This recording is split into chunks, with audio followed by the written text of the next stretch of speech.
Karena tidak ada di Indonesia.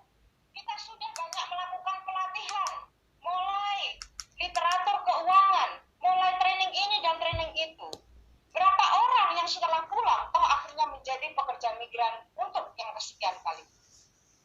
Kalau pemerintah ingin menyelesaikan masalah carut-marutnya keluarga pekerja migran, caranya gampang.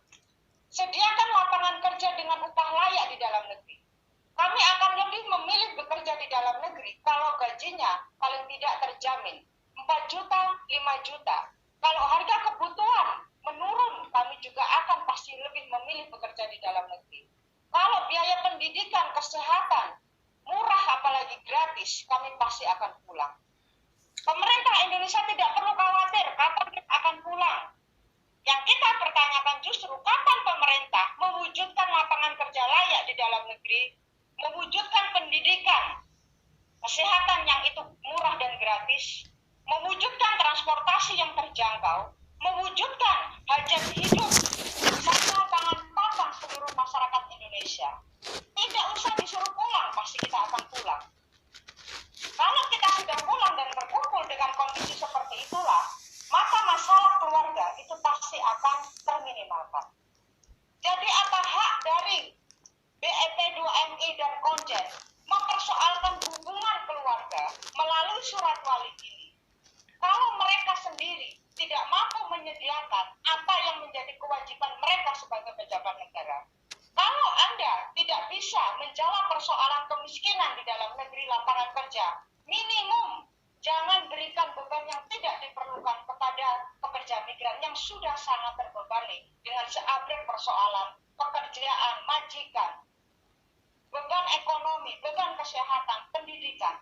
Sekarang di masa pandemi, beban itu sudah 2-3 kali lipat lebih berat daripada sebelum pandemi. Apa yang sudah diberikan negara kepada kami? Yang dipulangkan bahkan tidak memberikan subsidi dengan alasan pekerja migran itu bukan orang miskin. Begitu kami pulang, pasti kita miskin. Nah, ini menjadi PR yang pemerintah bahkan tidak becus mengurusnya sampai detik ini. Tapi, ujuk-ujuk malah surat wali yang ditambahkan di dalam pelampiran kontrak. Dan inilah yang membuat kita marah. Selanjutnya kita akan memanggil ketua dari Beringin, Tetap Madelinka dan Benevolen BTMB, Indra. Silakan Indra.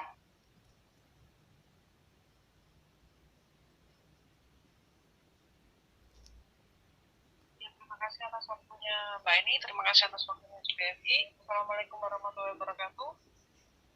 Om Swastiastu, salam sejahtera, selamat malam semuanya. Saya Indra, dari Ketua PTMNP Pilar Hongkong, Beringin Tetap Madelinka and Benevolen. Saya bersama anggota PTMNP saat ini menolak surat wali dan BPJS TKI dengan alasan sebagai berikut. Banyak anggota buruh migran, banyak anggota PTMNP sendiri, masa sekitar kami juga yang kemarin minggu kita sudah survei menolak adanya surat wali tersebut. Mayoritas sangat keberatan jika harus meminta surat izin wali karena belum tentu keluarga memberikan izin dengan alasan tertentu. Sedangkan banyak kawan-kawan yang masih berharap bekerja di Hong Kong menyambung ekonomi untuk kehidupan mereka di masa depan. Surat wali tersebut tidak berfungsi secara formalitas maupun prosedural dengan negara tujuan. Prosesnya akan menjadi sangat rumit bagi buruh migran itu sendiri. Contohnya, tidak semua buruh migran punya keluarga yang bisa untuk mengurus surat tersebut ke aparat desa setempat. Tidak semua aparat desa mudah untuk dimintai tanda tangan tanpa embel-embel uang atau membawa buah tangan ketika buruh migran itu sendiri atau keluarganya datang ke aparat tersebut.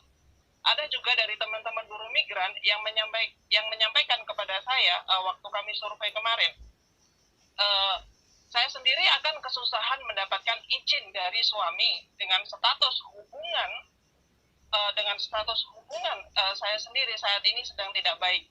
Apalagi ketika saya sedang izin untuk pergi ke luar negeri maupun saya bertambah kontrak ataupun saya berganti majikan, suami mengatakan janganlah dan mereka menolak. Tapi dengan keadaan suami di Indonesia, mereka tidak memberikan haknya sebagai seorang perempuan. Apalagi seorang suami tidak bekerja atau mendapatkan hasil yang layak atau yang cukup bagi keluarganya. Selain itu, PRT mayoritas sudah di atas 18 tahun, berarti sudah dewasa secara hukum. Jadi tidak perlu surat wali tersebut dalam proses renew kontrak maupun ganti majikan. Mereka sudah berhak atas mencari pekerjaannya dan bisa melindungi diri sendiri dalam arti di luar pengawasan wali tersebut. Intinya, adanya surat tambahan, surat izin wali ini akan menambah kesulitan bagi buruh migran, bagi PRT, dan merampas hak kebebasan perempuan dalam mencari nafkah. Walaupun sebenarnya yang harus mencari nafkah itu sendiri adalah seorang suami atau ayah dalam keluarga tersebut. PT MNP juga masyarakat yang kemarin bersama kami ketika kami survei di hari Minggu menolak keras atas diperlakukannya BPJS TKI PRT dan juga asuransi majikan. PRT sudah asuransi di dalam majikan dengan gratis. Lalu untuk apa BPJS TKI yang ditawarkan bagi PRT di luar negeri? Kami sekali lagi dari PTMNP Pilar Hongkong menolak adanya BPJS TKI dan surat wali. Cabut surat wali, cabut BPJS TKI sekarang juga. Terima kasih Mbak Eni. Terima kasih banyak Indra. Selanjutnya kita akan panggil Ketua dari Gabungan Migran Muslim Indonesia Gami Hongkong,